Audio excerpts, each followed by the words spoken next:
कॅबिनला गेलो की मला मर्डरच्या स्पॉटवर जावं लागेल की डायरेक्ट कॅबिनला जावं लागेल. ज्यावेळेला पोलीस स्टेशनला साहेबांनी चार्ज घेतला, साहेब इकडे हजर होता, 35 होता. 35च्या दिवशी साहेबांनी चार्ज ज्याने घेतला तो डिमांडला मर्डरच्या स्पॉटवर पहिला तर मर्डर झाला होता.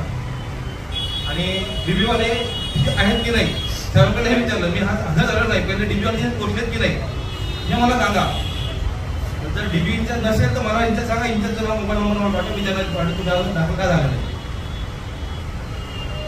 आज साहेबांबद्दल साहेबांचा निरोप समारंभ आणि आपलं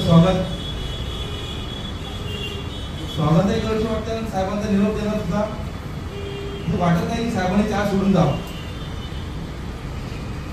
बदली आहे पोलीस खात्यामध्ये, चार्ज हा देणं आणि घेणं हे जोपर्यंत रिटर्न होत नाही तोपर्यंत चालूच असतं.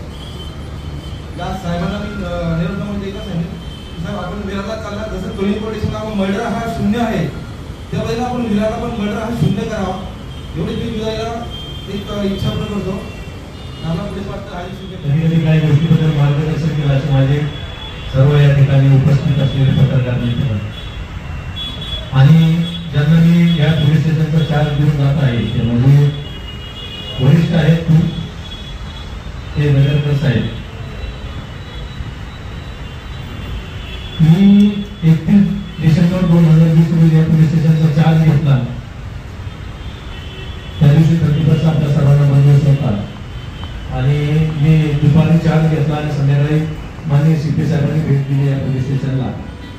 मला या ठिकाणी चार्ज देत असताना तसे तुम्हाला सर्वांना माहिती आहे की पोलीस स्टेशन कोणी अधिकारी मागून घेत नाही, परंतु माननीय सीपी साहेबांनी या ठिकाणची मला परिस्थिती सांगितली. मला तिथे ऑफिसला बोलवून घेतलं आणि त्यांनी सांगितलं की तुम्ही पोलीस स्टेशनला जाऊन काम करावं असं मी तुम्हाला सांगतो.